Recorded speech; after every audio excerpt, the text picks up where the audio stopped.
Доброе утро. На календаре 4 июня, день недели, вторник. Это «Утро Якутии». Меня зовут Павел Танин. Я и вся команда нашей программы вновь готовы зарядить вас на продуктивный, плодотворный день, зарядить вас позитивными эмоциями, рассказать что-то полезное, что-то новое узнать и, конечно же, для вас пообщаться с интересными гостями нашей студии. Все сегодня это обязательно в течение почти что целого часа утреннего у нас в эфире обязательно будет. И, конечно же, будут сегодня и подарки для вас, поэтому оставайтесь с нами, и все будет прекрасно. Ну, а вкратце о чем сегодня будем говорить. Во-первых, и затронем, и узнаем, как прошли в Тампонском районе военно-патриотические сборы для старшеклассников. Поговорим о грядущих спортивных играх «Дети Азии» и о грядущей премьере в Русском театре в города Якутска.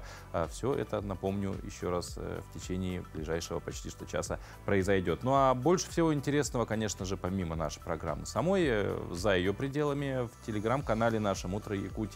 QR-код на экране видите, сканируете при помощи смартфона и сразу туда попадаете. Нажимаете кнопку «Подписаться». Кстати, подписка вам пригодится, чтобы получить подарок. Ну, не будем затягивать, начнем по традиции с информации о погоде. Сегодня в центральных районах Якутии температура воздуха от плюс 11 до плюс 15, в заречной группе 9-15 градусов тепла, в южных от плюс 10 до плюс 12, в Вилюйской группе от плюс 12 до плюс 16, в Нижнеленских от плюс 15 до плюс 18, в западных 10-14 градусов тепла. В Колымо-Индигирской группе улусов от 10 до 19 со знаком плюс, в Янских плюс 13, плюс 18, на северо-западе от 0 до плюс 11. В городе Якутске температура воздуха в 6 часов утра составила плюс 13 градусов, атмосферное давление 752 миллиметра ртутного столба, ветер восточный 2 метра в секунду. Сегодня днем в столице региона ожидается преимущественно без осадков, ветер юго-восточный 3,8 метра в секунду, температура воздуха днем прогреется до отметки плюс 21, плюс 23 градуса. Ну, а прямо сейчас наши коллеги из информационной службы расскажут о последних новостях.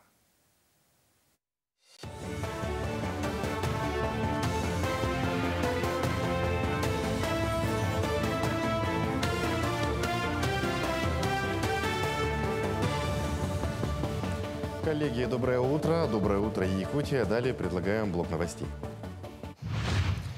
Филиалы ГУП ЖКХ Якутии приступили к ремонтной кампании. Специалисты планируют заменить 86 котлоагрегатов, 150 единиц оборудования, реконструировать 50 километров сети тепло- и водоснабжения. Так, один из районов, в которых начался ремонт, Амгинский.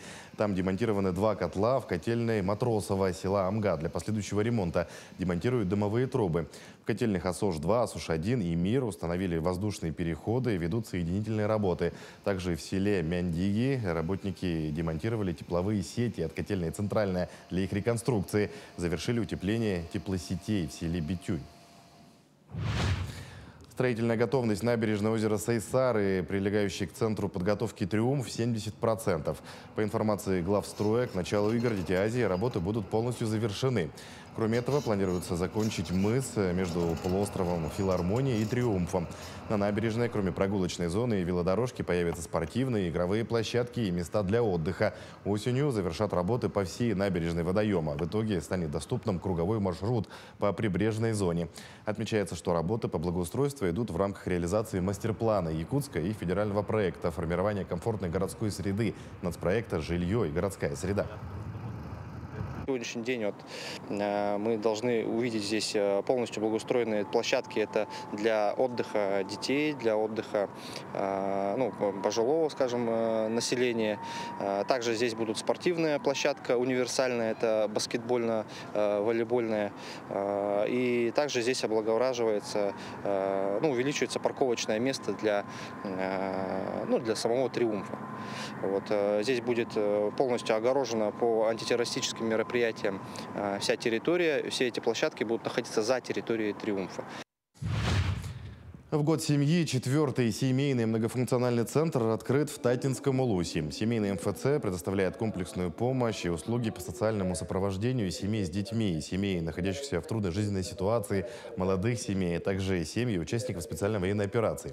Высокое качество и доступность услуг, максимальное внимание к потребностям конкретной семьи – основные приоритеты в работе семейного МФЦ. Накануне 30 предприятий и общественных объединений Улуса подписали соглашение о сотрудничестве.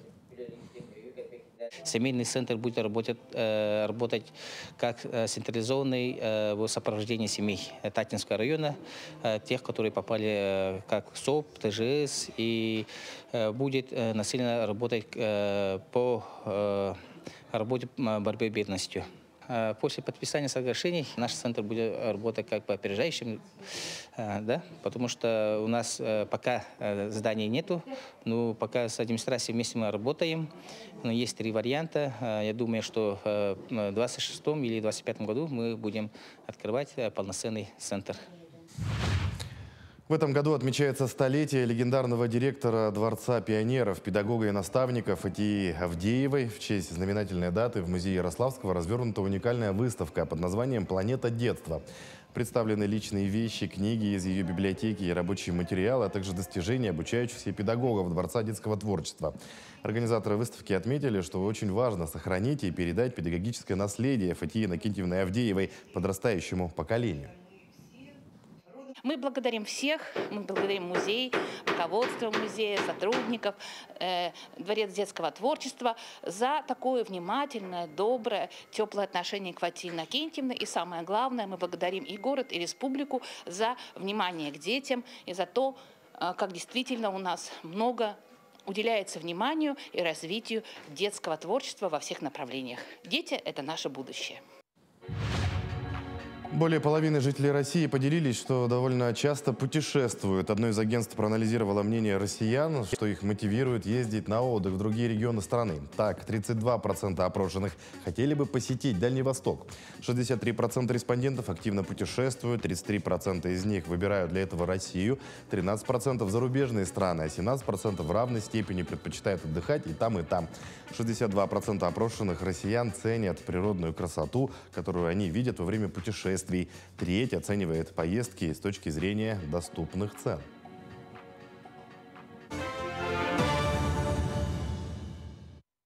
Но тем временем в Тампонском районе завершились 5-дневные полевые учения для старшеклассников. Режим дня расписанный по минутам, сборка-разборка автомата, занятия по ориентированию и вязке узлов. Все это под руководством учителей физкультуры. За военно-патриотическими сборами наблюдали наши коллеги. Дневальный Михаил Жирков заступил на пост полчаса назад. До конца смены еще 1,5 часа. Несмотря на жару, у него все под контролем. 27-градусную жару достаточно трудно стоять. Солнце печет сильно. Но зато комаров не особо много. Ну, еще ветер немного поддувает. В это время в одной из палаток ребята отдыхают после ночного караула. Одни спят, другие беседуют, песни разучивают. Заслуженная передышка, она такая. Это радость со слезами на глазах. День Победы, День Победы, День Победы. Собираюсь сейчас спать лечь. Ночью был на карауле, стоял 6 часов. Следил за порядком, и чтобы чужие не ходили туда-сюда. В течение 5 дней 17 юношей из 5 школ Тампонского района под руководством учителей физкультуры и ОБЖ вживались в армейскую жизнь. Режим дня буквально был расписан по минутам. Строевая и физическая подготовка, отработка навыков по разборке и сборке автомата АК-74, занятия по ориентированию, вязке узлов. К ним добавились еще полоса препятствий, сдача нормативов ГТО. Мы им тут максимально приближенно показываем, объясняем армейскую жизнь, чтобы им было легче адаптироваться уже там в настоящих войсковых частях. Условия у нас очень хорошие. Благодаря администрации района нам выделили новые палатки, большие, такие просторные. Питание тоже все пятиразовое. Наши повара готовят с любовью. Всего хватает.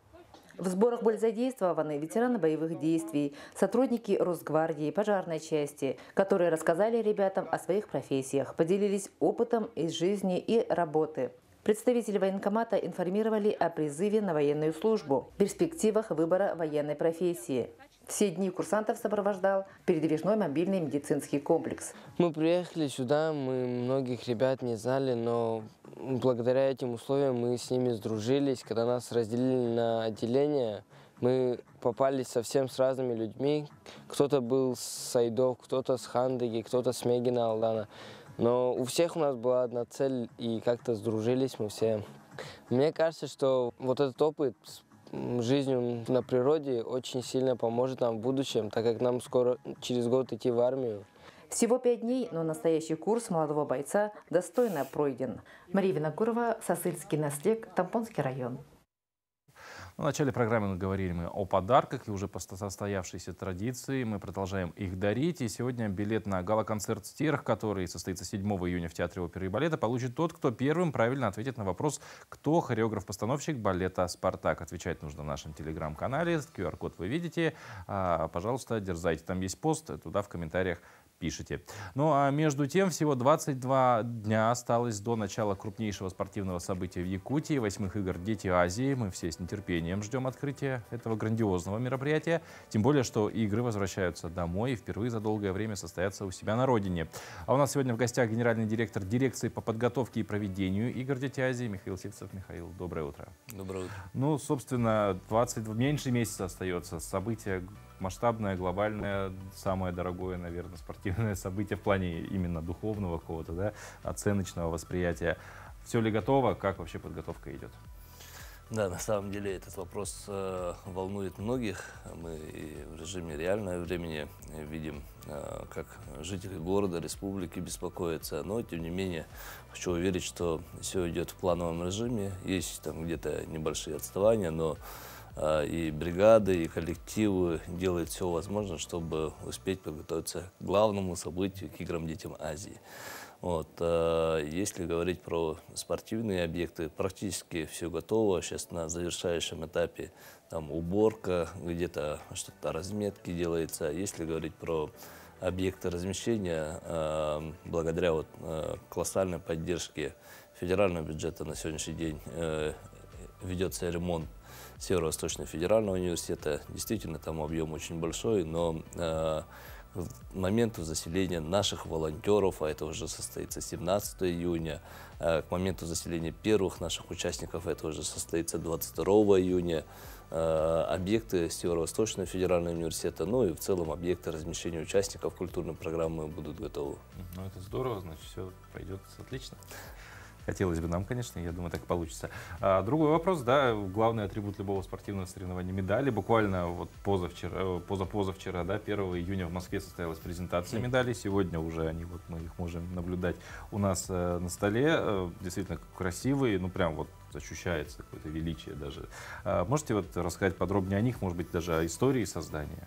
Ну, при разработке эскиза медалей, вообще стиля, авторы, ну и мы тоже, как идеи, были вдохновлены якутскими основными мотивами. Первое, у нас в медалях вы четко видите в середине канавья серьга, что означает как бы символ наличия хозяина на этой земле. Здесь на медали тоже можно четко увидеть очертания перьев. Это по задумке тоже перья стерха, что говорит, что, во-первых, мы все верим в то, что как увидишь один раз танец стерха, ты будешь счастливым человеком. Ну и на задней стороне мы использовали логотип Международного комитета игр «Дети Азии». Это тоже детище нашей республики, но на данном этапе одна из крупнейших международных организаций, которая во главу угла ставит целью дружбу, объединение народов. Эти три ключевых символа, они нашли свое место в медали 8-х международных спортивных игр «Дети Азии». Действительно, в таком смысловом сочетании, но в разных категориях, в золоте, в серебре, в бронзе, они будут одинаковыми. Здорово. Еще один такой момент, ивент, да, я бы даже сказал, событие игр, это, конечно же, безусловно, эстафета огня. Она до сих пор продолжается, насколько нам известно, где сейчас находится. Насколько я сейчас наблюдаю за эстафетой, это отдельный уже самостоятельный проект, который запустился с 19 марта. Вчера эстафета была в Тампонском районе, сегодня в Татинском, завтра в Чорокчинском.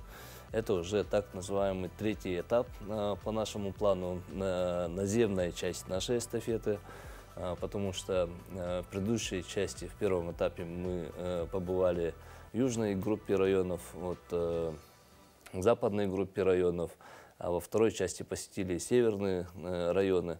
И сейчас уже практически возвращаемся. 26 июня завершающая часть эстафеты состоится в городе Якутске.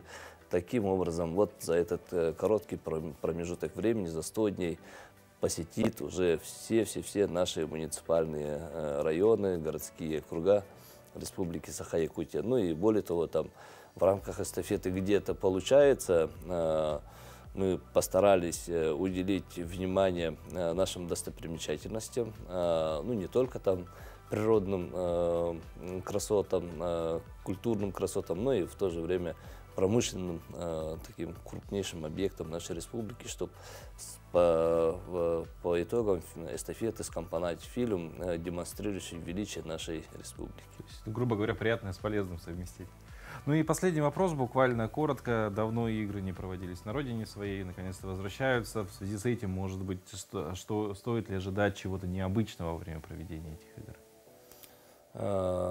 С точки зрения организационных моментов, такого сверхъестественного, честно скажу, не будет. Мы имели в планах, на самом-то деле, изначально использовать современные технологии для церемонии открытия-закрытия. То, что вы видели на чемпионатах мира, на открытии Олимпиады в Китае.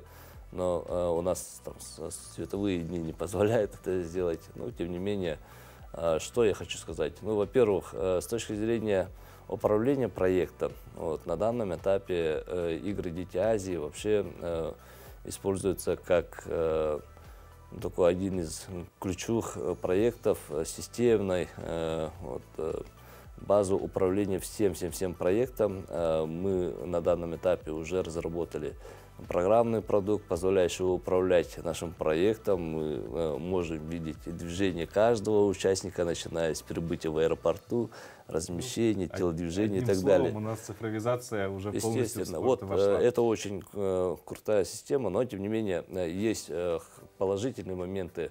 В течение всего периода будут проходить культурные мероприятия на всей территории города Якутска, в разных площадях, в культурном парке, грандиозные мероприятия для молодежи запланированы, ну и на 16 спортивных объектах соревнований. В общем, будет жаркая почти чуть с небольшим неделя, не только для участников. Михаил, спасибо большое за эту беседу. Ждем с нетерпением этих игр. И надеемся, что пройдет все замечательно. Ну а все мы миллион раз слышали фразу, что в здоровом теле здоровый дух. Многие связывают именно с занятием спортом. И не обязательно быть олимпийским чемпионом, чтобы чувствовать себя хорошо. Достаточно хотя бы 10-15 минут утром посвящать зарядке. Всем доброе утро! Сегодня мы продолжаем тренировку со слайдерами, второй комплекс. Для этого нам понадобятся полотенчики, либо домашние тряпочки. Убираем наши импровизированные слайды на пол. Далее отстраиваемся голой стопой на наши слайдеры. Мы работаем здесь без обуви, я напоминаю, либо в носочках, также можно работать без носочка. Уходим в нижнюю точку, отводим левую ножку и правую ножку. Уходим в положение планки, кисть под плечо. Что мы будем с вами делать? Мы будем выполнять упражнение разогрев. Подтягивать попеременно бедро к животу. Поехали!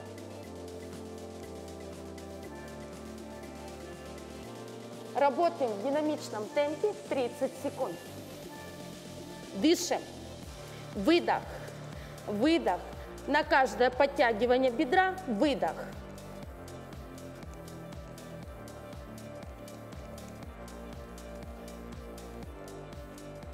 Закончили. Переходим к следующему упражнению. Отстраиваем планку. И у нас будут разведение и сведение бедра. Поехали. 30 секунд активной работы. Выдох. Выдох. Выдох. Выдох. Спинка прямая. Колено натянуто. Выдох. Выдох. выдох, выдох. Закончили. Следующее упражнение также будет из положения планка. Отстроили планочку, откорректировали свою кисть, она должна быть под плечо. И будем заводить ногу вперед, прямую. 30 секунд на одну ногу.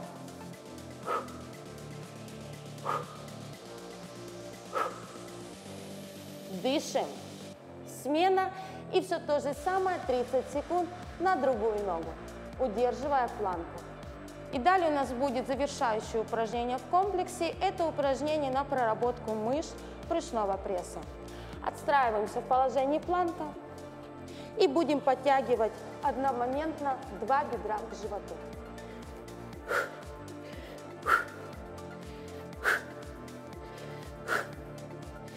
Во время притягивания бедра к животу выдох, выдох. Слегка округляем спинку. 30 секунд работы.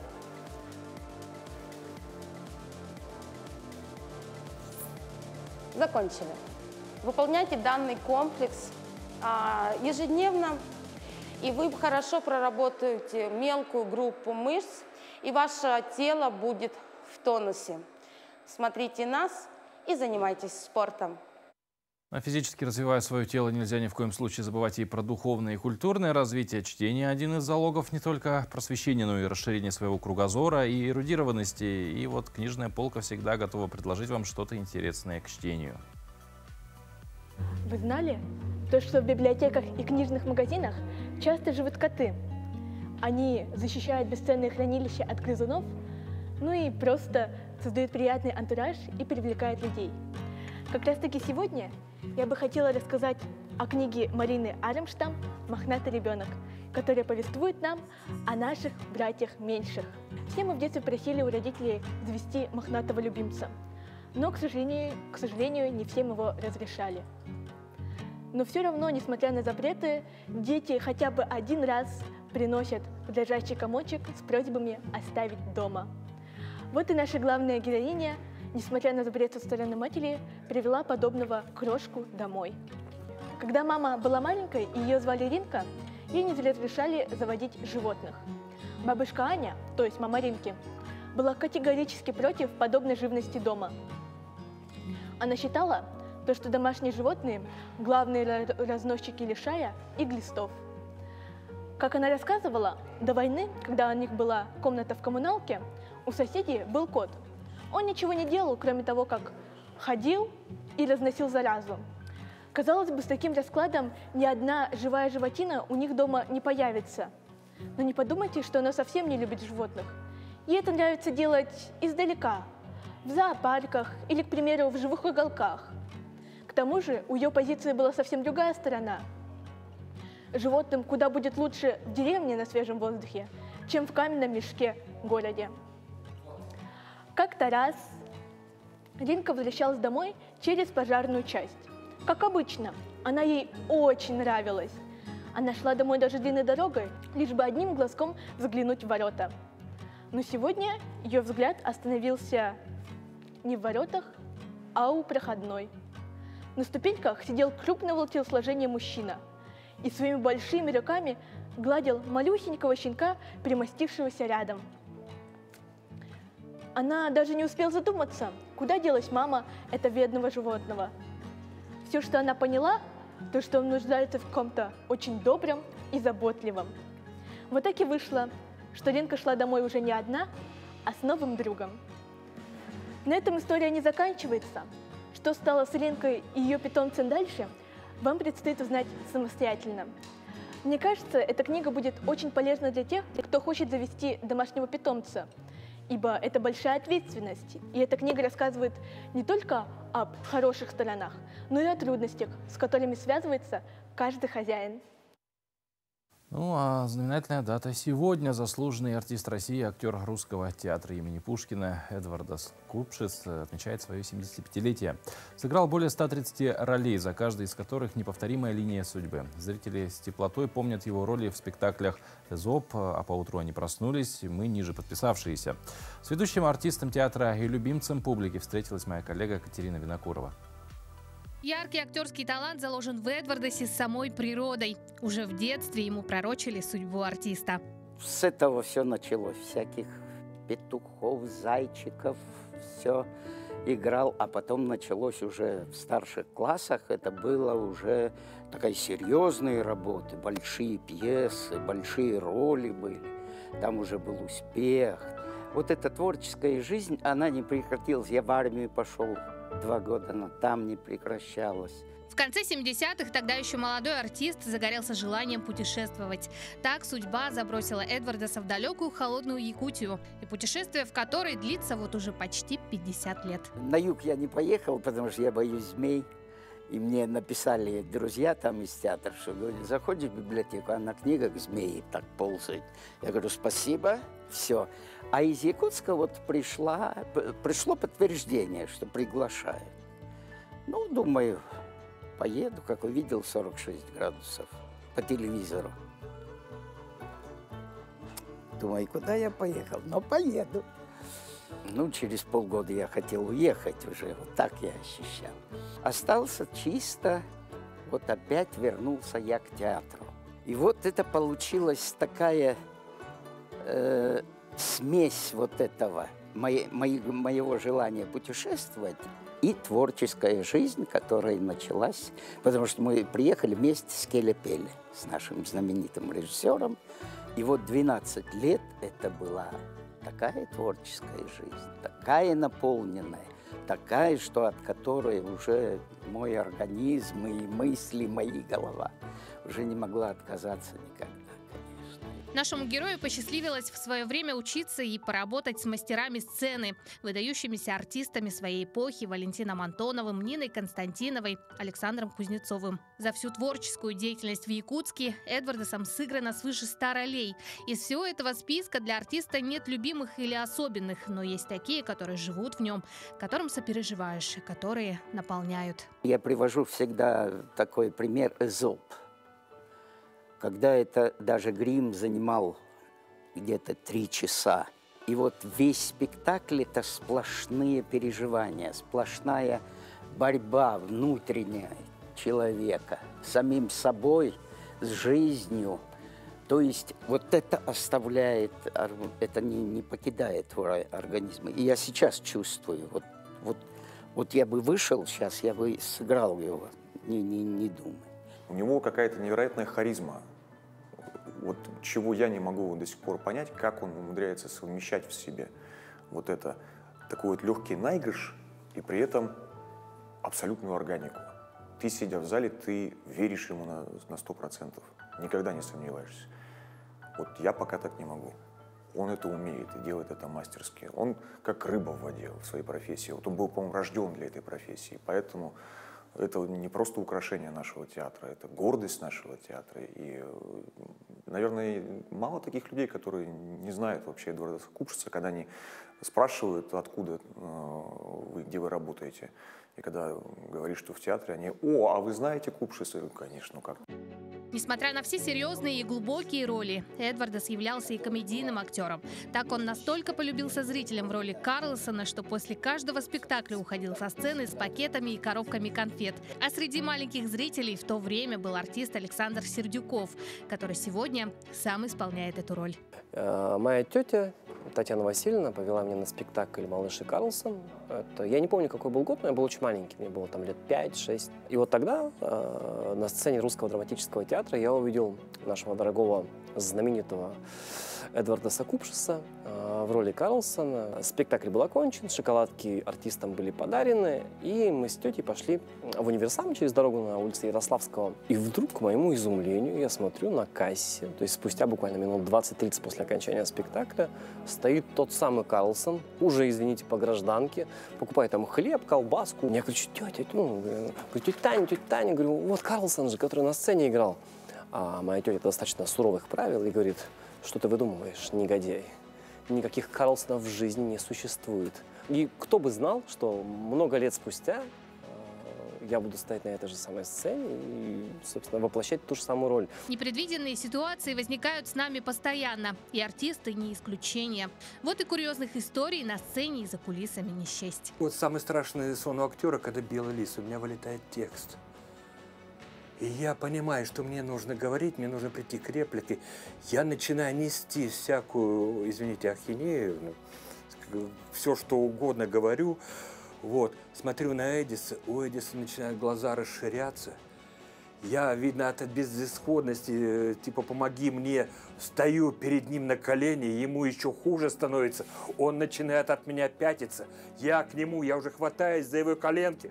Он от меня, я к нему, он от меня. Я его прижал уже к спинке кровати. И тут я вспоминаю эту реплику, ему даю. И мы оба...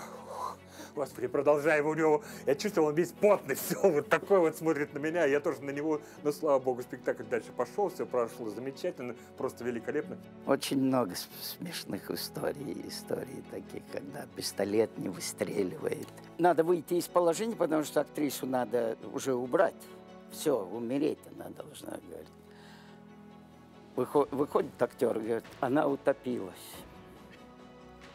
В это время выстрел, бах! И застрелилась. Вот такие курьезы. Зрители очень любят его за каждую из ролей. И за потрясающего Савельича в «Капитанской дочке», и за самого Беринга в «Созвездии Марии». Для труппы русского театра должно быть большой честью работать с таким артистом. А для нас иметь возможность пообщаться. Здоровья вам, дорогой мастер, оваций и самого радушного зрителя. Это счастье иметь одну профессию. Я люблю залом общаться. Тогда очень хорошая связь и такая отдача, и зритель к тебе тогда относится еще как бы благожелательно. Катерина Винокурова, Григорий Хлопков, Якутск. Ну а каждый, кто хоть раз бывал в театре, отмечал красоту актерской речи. Этот навык называется сценическая речь и отличается от повседневной гибкостью, высотой, звучностью, объемом голоса и выразительной интонацией. И этому навыку необходимо учиться, конечно же. При этом, думаю, каждый бы человек хотел бы говорить так же красиво, как актеры театра.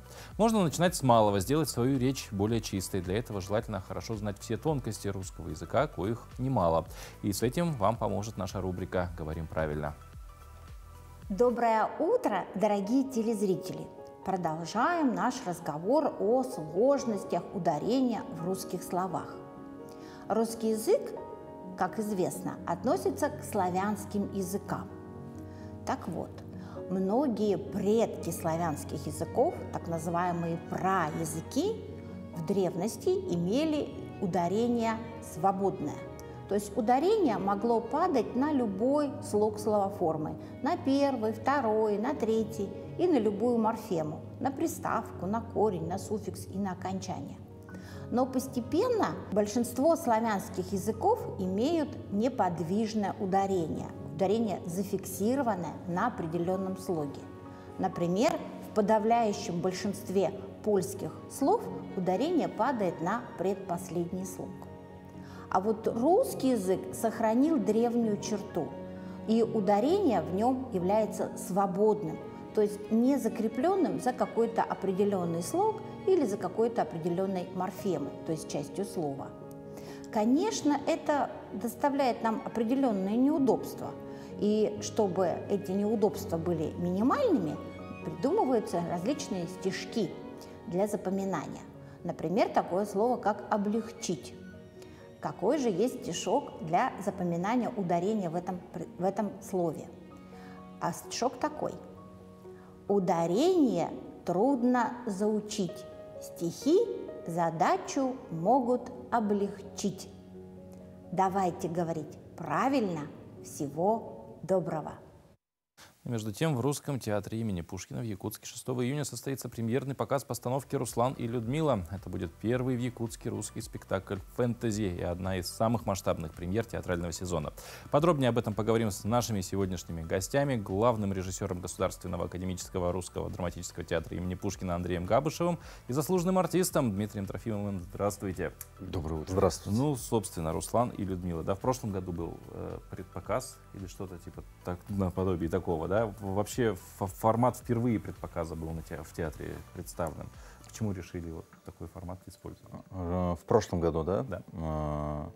Дело в том, что 6 июня по традиции у нас проводится Пушкинский день, и там читаем стихи, как обычно, ну, на фасаде здания или еще что-то, песни поем. Но мне захотелось в прошлом году уйти от этой истории, но не нарушить традицию, да.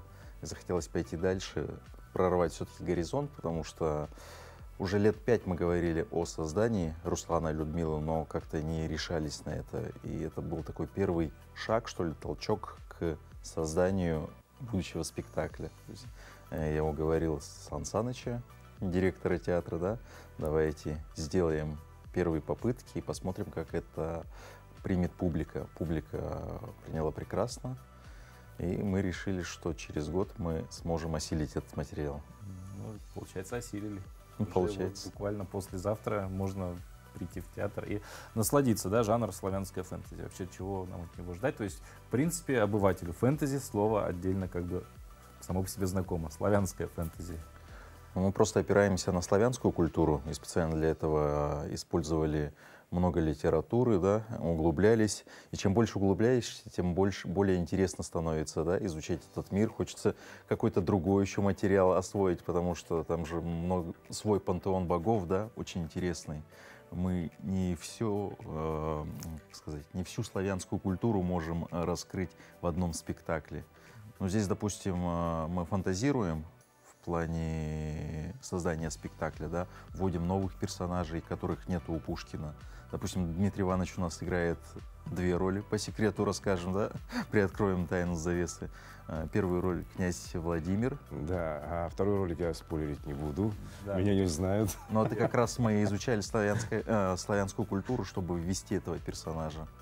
Ну, кстати, по поводу не спойлерить, я тоже хотел сказать, вторую лучше не говорить, потому что тоже какой-то есть момент сидеть в зале и гадать, а кто же там вот эту роль исполняет, особенно учитывая, когда очень много костюмов, да, грима и так далее. И вот говоря про костюмы, я так понимаю, тоже что-то интересное будет, как бы происходил процесс создания костюмов, трудно ли это было? Это очень трудно в том плане, что у нас приехал художник из Мирного, мой старый друг Андрей Волков.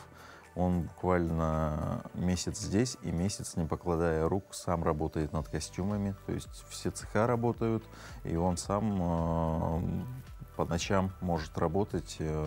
Вчера вот я с ним переписываюсь, я уже дома работаю над пьесой, скажем, еще какие-то правки делаю. Он мне отправляет фотографии, работаем, скидывает картинки, что там шлемы они еще делают. То есть процесс кипит. Я дополню просто Андрея Григорьевича, это потрясающий художник, тезка Андрея Григорьевича, Андрей Волков, талантливейший художник, который работает в городе Мирный, вот в театре. И я даже, честно говоря, жалею, что он не в нашем театре работает. Это золотые руки у человека, это такую фантастику он творит. Я выхожу за кулисы, я знаю, что как выглядит за кулисами, не в свете, не в софитах. И она потрясает воображение даже там, а в свете это будет вообще просто фантастическое зрелище. Это как с едой один знаменитый шеф-повар говорил, если холодное вкусное, горячее тем более вкусное. Тут, наверное, так же работает, что если без освещения все так красиво, то со светом тем более. Дмитрий, вопрос уже побольше по актерской линии, подготовка к роли. Вообще, насколько было интересно, насколько было сложно? Ну, опять же, Андрей Григорьевич, повторюсь, это славянская фэнтези, в которое нужно тоже погружаться. Что-то для себя узнал много нового про тех персонажей, которых даже нет, про которых Пушкин не написал, но они сквозь строчки, они там все равно присутствуют. Это фэнтези, мы можем себе много чего нафантазировать, не меняя, соответственно, текст.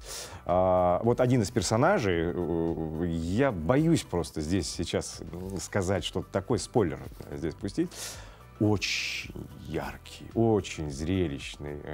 Вот, это просто нужно прийти посмотреть, что это за персонаж такой, свои впечатления потом вынести оттуда. Но один из персонажей — это Владимир Ясно-Солнышко, которого считают креститель Руси, от которого пошла Русь православная. Но, опять же, я этого не знал, но этот персонаж фантазийный. Я всегда думал, что это тот самый Владимир, который крестил Русь. Ну да, опирались на него, но все-таки Пушкин имел в виду фантазийно некоего такого Владимира и совсем к нему не соотносился. Просто брал какую-то ту эпоху, архаичную, практически дохристианскую эпоху. Она у нас такая языческая, практически эпоха. Ну, то есть даже, казалось бы, уже в фундаментальных произведениях при подготовке вот удалось найти что-то новое, чего там, казалось бы, вроде бы и не было изначально. Ну, в этом и состоит наша задача, всегда что-то найти новое, то, чего до нас наши предшественники не разыскали. И приходится перечитывать еще массу литературы, помимо того, что написал Александр Сергеевич Пушкин. Это каждый актер делает. Я уж не говорю про режиссера, потому что это маленькие профессора у нас, которые еще больше читают, еще больше знают. Я правильно говорю, Андрей Григорьевич? Совершенно верно.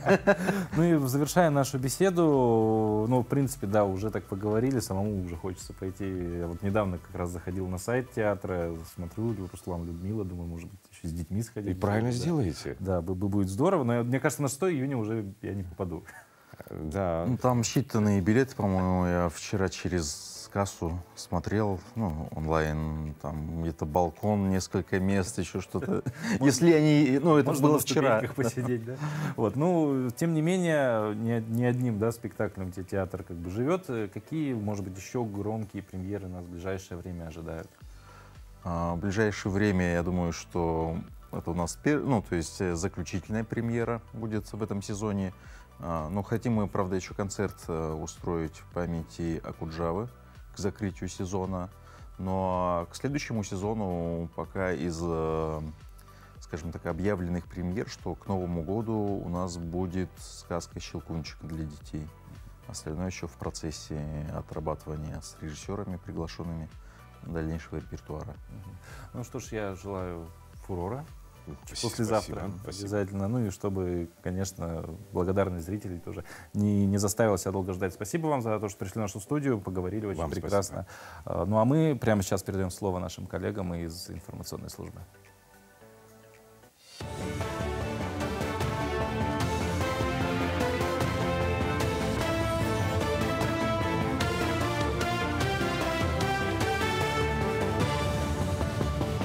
Якутия, доброе утро. Предлагаем блок новостей. На сегодня 72 резидента работают на территориях опережающего развития Якутии, Южная Якутия. Усилиями компании резидентов создано 9500 новых рабочих мест. Кроме того, общий объем инвестиций, которые привлекли резиденты, превышает 200 миллиардов рублей, а более 111 миллиардов рублей из этих средств уже направлены на реализацию. Напомним, что ТОР – это экономические площадки, созданные для привлечения инвесторов по инициативе президента России Владимира Путина. Резидентам предоставляют земельные участки, инфраструктуру, налоговые льготы и административные преференции. Зарплатные предложения для агрономов на Дальнем Востоке за год выросли на 545%, до 112 тысяч рублей. На стремительный рост повлияло соперничество предприятий за кандидатов и увеличение числа работодателей. В Дальневосточном федеральном округе с марта прошлого года и по настоящий момент число вакансий увеличилось на 25%, а средние предлагаемые зарплаты выросли на 3%. Несмотря на умеренный общий годовой прирост средних зарплатных предложений, позиция агронома отличилась увеличением средних предлагаемых зарплат на 545%, то есть 112 тысяч рублей. Компании соперничают за кандидатов и готовы предлагать им лучшие условия и высокие зарплатные предложения. А в поселке Косылсыр Вилюйского улуса в разгаре строительства спортивного комплекса по федеральному проекту «Спорт. Норма жизни». Финансирование стало возможным благодаря реализации федерального проекта и инвестиционной программы Якутии. Стоимость строительства спорткомплекса почти 185 миллионов рублей. Из федерального бюджета в 2023 году было выделено 33 миллиона, а завершить объект планируют в конце этого года. За прошлый год был сделан каркас, полностью все стены были установлены, залит фундамент. Все установлены стены. В этом году ребята с апреля продолжили работы, как потеплело. Вырезали окна под установку, положили внутри перегородки, установили.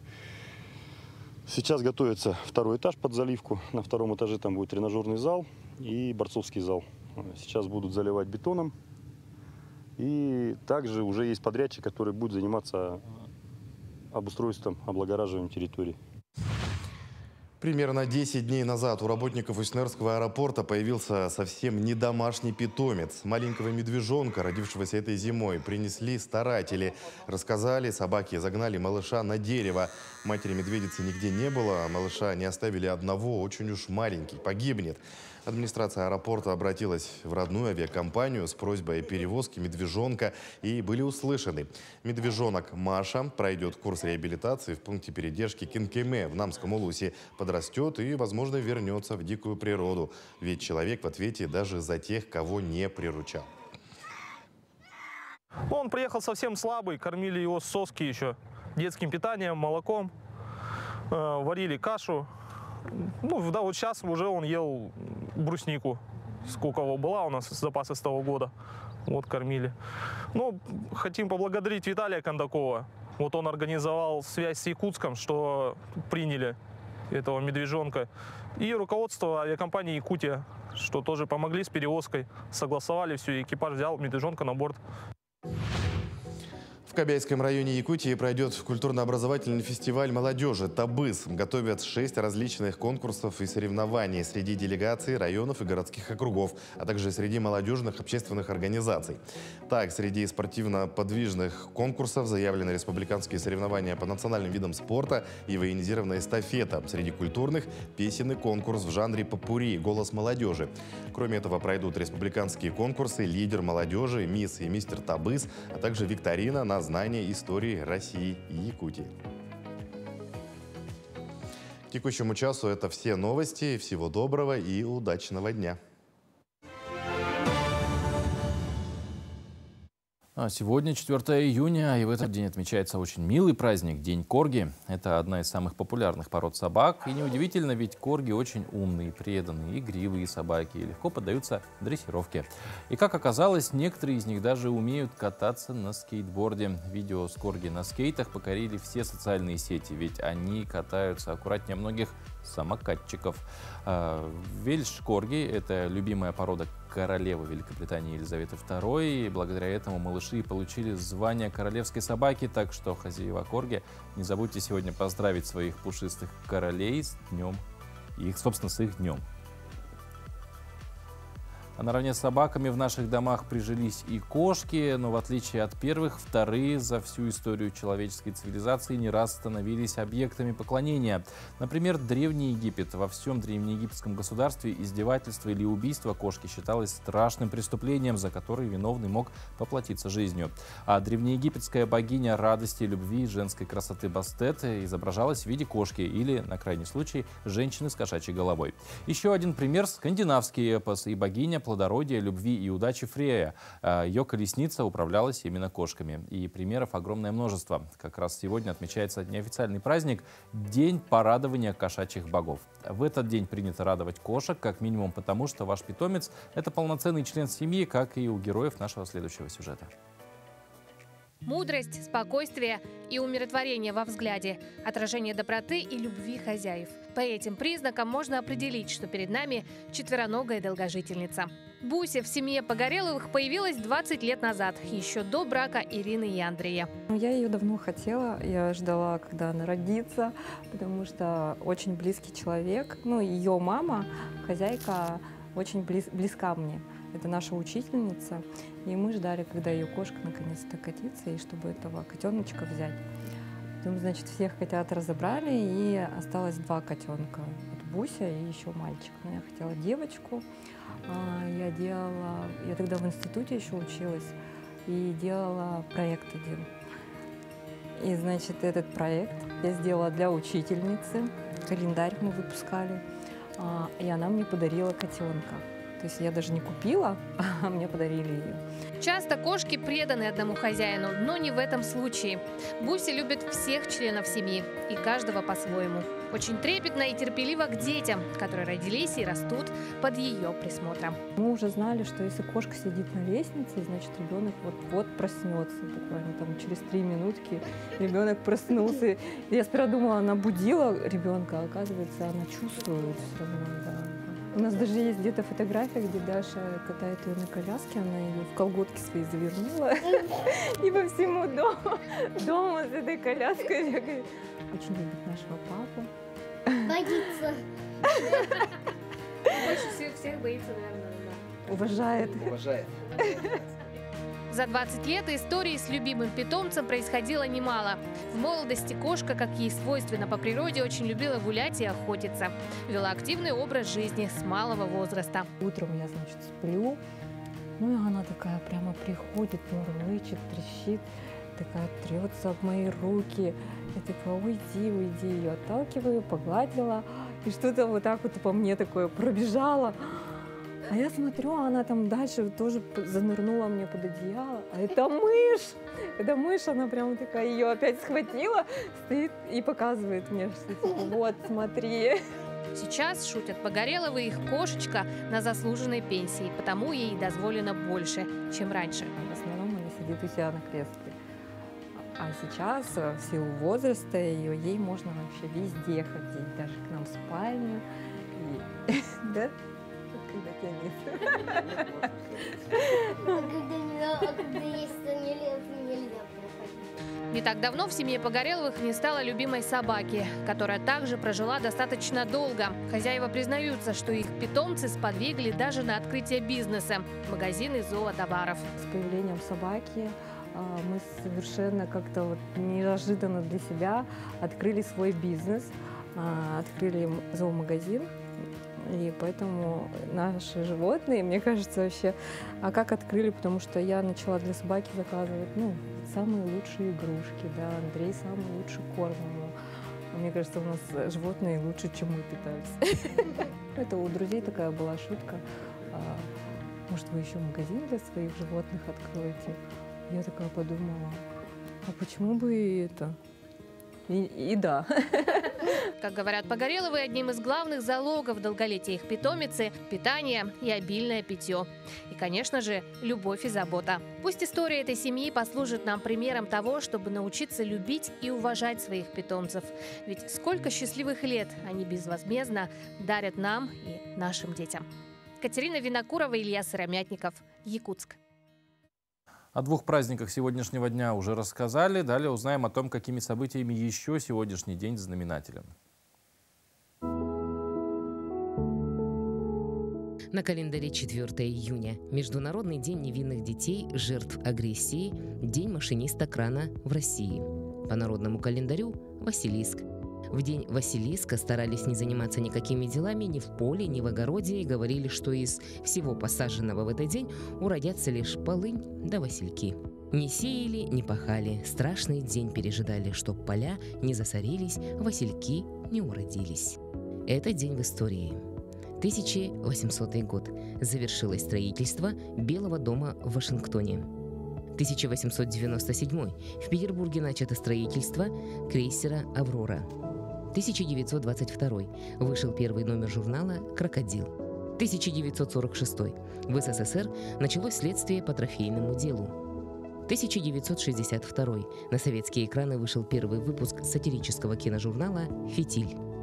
В этот день родились Алексей Ермолов, русский военачальник и государственный деятель; Михаил Бестужев, Рюмин, русский офицер-декабрист; Евгений Мравинский, советский дирижер, народный артист СССР; Виктор Тихонов, советский хоккеист и хоккейный тренер, трехкратный олимпийский чемпион; Эдвард Скупшис, актер, заслуженный артист Российской Федерации и Республики Саха-Якутия. Именины сегодня отмечают Владимир, Даниил, Захар, Иван, Макар, Михаил, Павел, Софья, Фадей, Федор и Яков. Вот такой эфир у нас сегодня получился. Много чего узнали. И осталось только последнее на сегодня сделать. Конечно, подвести итоги того, кто же получит подарок. Но немножко интригу потянем. И давайте еще раз узнаем, какая у нас погода сегодня за окном. Потому что она на самом деле очень неожиданная бывает. Да? Мы помним конец мая, который еще июнь не наступил, а жарко как в июле. Что же сегодня у нас за окном происходит? В центральных районах Якутии у нас сегодня от плюс 11 до плюс 15, в Заречной группе от плюс 9 до плюс 15, в южных от 10 до 12 тепла. В Вилюйской группе плюс 12, плюс 16, в Нижнеленских плюс 15, плюс 18, в западных плюс 10, плюс 14. В Колымо-Индигирской группе улусов 10-19 градусов тепла, в Янских 13-18. А на северо-западе от 0 до плюс 1 холоднее всего сегодня в Тикси. Там зафиксировано 0 градусов. В городе Якутске в 6 утра была температура плюс 13 градусов, атмосферное давление 752 миллиметра ртутного столба, ветер восточный 2 метра в секунду. Сегодня днем в столице республики преимущественно без осадков, ветер юго-восточный 3,8 метра в секунду. Температура воздуха днем в Якутске прогреется от плюс 21 до плюс 23 градусов. Вот. Ну и возвращаясь к подарку, подарок — это билет на гала-концерт «Стерх», который 7 июня состоится. И нужно было, чтобы его получить, первым в телеграме ответить на вопрос, кто хореограф-постановщик балета «Спартак». Собственно, самый первый ответ дала Надежда Матвеева, если верить, да, как она, собственно, значится в телеграме. Юрий Григорович был хореографом-постановщиком этого замечательного балета. И наши администраторы и редакторы с вами свяжутся, Надежда, и расскажут, как свой подарок забрать и, собственно, посетить гала-концерт. Я на этом готов с вами попрощаться, отправить вас в этот наступивший день. Спасибо, что целый почти что час были с нами. Завтра мы вновь увидимся, завтра встретим уже завтрашний день. Ну а на сегодня желаю, чтобы все ваши задумки и планы на сегодняшний день получились, и просто с хорошим настроением день сегодняшний проведите. Это самое главное. Остальное обязательно приложится. До завтра.